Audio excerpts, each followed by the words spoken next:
Chennai super Kings IPL मधली सगळ्यात धोकादायक टीम असं म्हणायचे की चेन्नईशी फायनल कोण खेळणार यासाठी इतर टीम्स मध्ये फाईट असते. अर्थात या चर्चांना अर्थ सुद्धा होता, कारण IPLच्या पहिल्या 5 सीझन पैकी 4 सीझन मध्ये चेन्नई सुपर किंग्स फायनलला होती.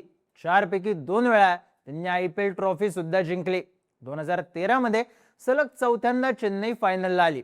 त्यावेळी त्यांच्या समोर होती मुंबई इंडियन्स. ती मॅच मुंबईने 23 रन्सने जिंकली. फक्त 149 रन्सचं टार्गेट डिफेंड केलं. IPL ला नवा चॅम्पियन मिळाला. वानखेड़े से लेके MA चिदंबरम स्टेडियम तक सबको पता चला IPL में नया भाई आयला है, रोहित गुरुनाथ शर्मा. 2020 पर्यंत रोहितच्या नेतृत्वात मुंबई इंडियन्सने 5 IPL ट्रॉफीज उचलल्या. रोहित मोस्ट सक्सेसफुल कॅप्टन झाला. पण IPL कुणाला फार काळ हवेत राहू देत नाही. 2023 मध्ये रोहितची कॅप्टन्सी गेली. इंस्टाग्राम पोस्ट वरून मुंबईचा नवा कॅप्टन जाहीर झाला आणि मुंबईची टीम गणली, अगदी तळाला राहण्यापर्यंत गणली. या सीझनला सुद्धा वेगळी परिस्थिती नाहीये. या सीझनला सुद्धा कॅप्टन बदलण्याची मागणी आहे आणि मुंबईकडे एकच पर्याय राहिलाय. हार्दिक जाणार, रोहित येणार. पण हाच पर्याय का बाकी आहे? मुंबईचं नेमकं हुकतंय काय? खरंच असं होऊ शकतं का? पाहूयात या व्हिडिओमधून. नमस्कार, मी चिन्मय आणि तुम्ही पाहताय बोल भिडू. भला मोठा इंट्रो फक्त एका गोष्टीसाठी सांगितला, मुंबई इंडियन्स या टीमची लिगसी लक्षात येण्यासाठी. हार्दिक पंड्या, जसप्रीत बुमराह, कृणाल पंड्या, ईशान किशन, सूर्यकुमार यादव अशी स्ट्रॉंग कोर मुंबईने अनकॅप प्लेयर्स मधून तयार केली. आजही IPLच्या ऑल टाइम ग्रेटेस्ट टीम मध्ये मुंबईच्या 2020च्या टीमचं नाव वरच्या नंबरवर लागतं, कारण अर्थातच त्यांनी बिल्ड केलेली टीम. पण हीच टीम सध्या गटांगळ्या खातीये. असं नाही की या टीम मध्ये भारी प्लेयर्स नाहीयेत. Rohit Sharma, Suryakumar Yadav 2 T20 world cup winning captain, Mitchell Santner world cup runner up captain, Jasprit Bumrah सारखा जगातला सगळ्यात बेस्ट बॉलर, ट्रेंट बोल्ट आणि दीपक चहर सारखे एक्के, तिलक वर्मा सारखा स्टार, रुदरफोर्ड सारखा हिटर आणि सगळी रम्मी लावायला कॅप्टन हार्दिक पंड्या. MI कडे नाहीये अशी कुठलीही गोष्ट नाही. अपवाद फक्त जिंकण्याचा. सालाबाद प्रमाणे यंदा पहिली मॅच देवाला न देता मुंबईने पहिलीच मॅच जिंकली.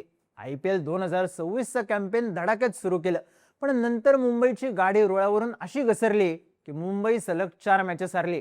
बरं, असंही नाही की मॅचेस घासून होत आहेत आणि मग मुंबई इंडियन्स हारतीये. डाव वन साइड निसटतोय.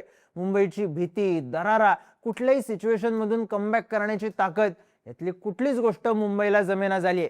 मेन प्रॉब्लेम असा आहे की मागच्या 2 सीझन मध्ये सुद्धा कमी अधिक फरकाने हीच परिस्थिती होती. त्यामुळे साहजिकच मुंबई इंडियन्स मध्ये एक चर्चा सुरू झाली बदलाची. बदल टीम मध्ये सुद्धा होऊ शकतात आणि अर्थातच कॅप्टन्सी मध्ये सुद्धा. 2024 मध्ये रोहित शर्माकडून कॅप्टन्सी आली हार्दिक पंड्याकडे. तेव्हा हार्दिक गुजरात टायटन्स मध्ये होता, पण मुंबई इंडियन्सने हार्दिकला ट्रेड करून आपल्याकडे घेतलं. त्यासाठी टेबला खालून 100 कोटींचा व्यवहार झाल्याच्याही बातम्या आल्या. 2024 मध्ये हार्दिकच्या लीडरशिप मध्ये मुंबई इंडियन्स खेळायला उतरली आणि 10व्या नंबरवर राहिली. हार्दिक प्रचंड ट्रोल झाला. हार्दिकने काही महिन्यात भारताला वर्ल्ड कप जिंकून दिला आणि कमबॅकच्या चर्चा सुरू झाल्या. पण 2025च्या IPL ला मुंबई प्लेऑफ पर्यंत गेली, पण 4थ्या नंबरवर राहून. साहजिकच हार्दिकची सत्व परीक्षा आत्ता होती आणि अजून तरी गडी नापासच आहे. कसं आहे, विषय फक्त जिंकण्याचा नाहीये. प्लेयर म्हणूनही हार्दिकचा परफॉर्मन्स फार भारी नाहीये. 4 इनिंग्स मध्ये हार्दिकने रन्स केलेत फक्त 81. पहिल्या 20 प्लेयर्स मध्ये हार्दिकचं नाव नाही. त्यात हार्दिक अनेकदा स्ट्राईक बॉलर म्हणून पिक्चर मध्ये येतो, विकेट काढायची जबाबदारी स्वतःवर घेतो. पण 4 इनिंग्स मध्ये हार्दिकला विकेट्स मिळाल्या आहेत 2, इकॉनॉमी आहे 11. त्यामुळेच हार्दिक प्रोएक्टिव्हली टीम लीड करत नाहीये. जर टीमचे इतर प्लेयर्स ऑफ कलर असतील तर कॅप्टनने स्वतः तगडे परफॉर्मन्स देणं महत्वाचं आहे. हार्दिक कडून तीच गोष्ट होईना.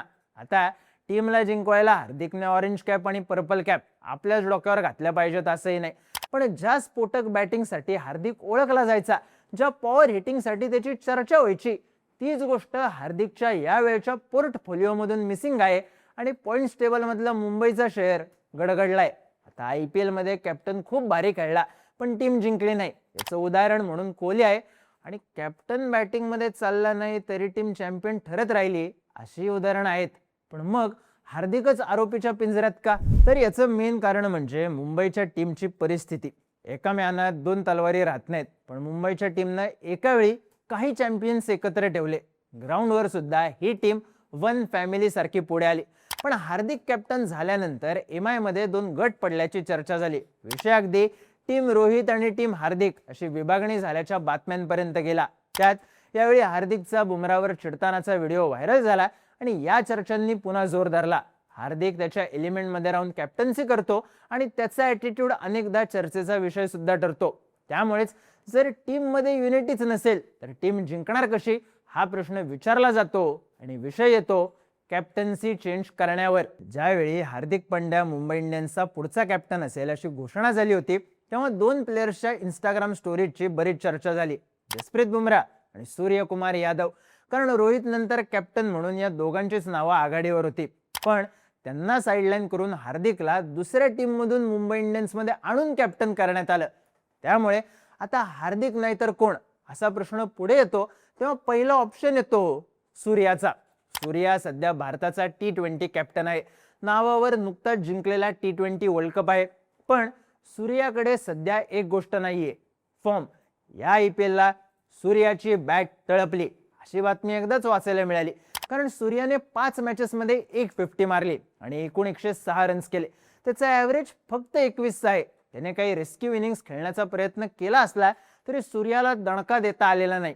त्यातही बॉल 1 पासून टार्गेट करण्यात सूर्या अपयशी ठरत असल्याचा मोठा फटका मुंबई इंडियन्सला बसतोय. अशा वेळी विषय सूर्या टीम मध्ये राहील की नाही इथून सुरू होतो, जो कॅप्टन्सी पर्यंत जाणं साहजिकच अवघड ठरतं. मग पिक्चर मध्ये येणारा दुसरा पर्याय आहे जसप्रीत बुमराह. नाव ऐकलं की गाव हलतंय, पण यावेळी गाव दुनिया यातलं काही हलत नाहीये. कारण 5ही मॅचेस मध्ये जसप्रीत बुमराह विकेटलेस आहे, जे अर्थातच मुंबईच्या डाऊनफॉलचं सुद्धा महत्वाचं कारण आहे. कारण batters win you matches, bowlers win you tournaments इतका साधा विषय.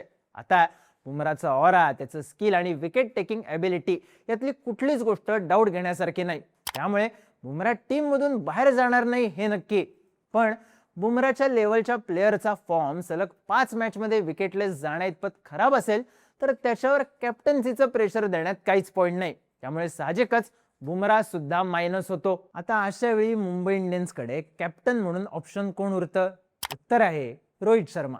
रोहित इंजुरीमुळे बाहेर असला तरी तो काही मॅचेसच बाहेर राहील असं हार्दिकनेच सांगितलंय. त्यात रोहितने T20 क्रिकेटमध्ये आपण काय लेवलचे कॅप्टन आहोत हे सातत्यानं प्रूव्ह केलंय. मुळात बुमराह, सूर्या, हार्दिक ही टीमच रोहितने उभारली. त्यामुळे साहजिकच लीडरशिप ट्रान्झिशनचा मुद्दा रोहितच्या बाबतीत तरी येत नाही. 2013 मध्ये जेव्हा मुंबई इंडियन्सने पहिल्यांदा IPL जिंकली तेव्हा रिकी पॉन्टिंगने स्वतःचा आणि टीमचा परफॉर्मन्स खराब असल्याने स्वतःहून रोहितला कॅप्टन केलं आणि रोहितने त्या कंडिशन मधून IPL मारली. त्यामुळे जर मुंबई इंडियन्सला हा सीझन जिंकायचा असेल तर त्यांच्यासाठी हीच ती वेळ, हाच तो क्षण.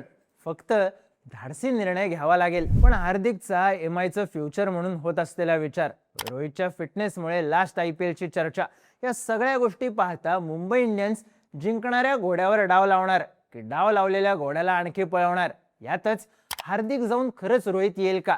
चेन्नईने धोनीचं कॅप्टन म्हणून कमबॅक घडवलं तसं मुंबई घडवेल का?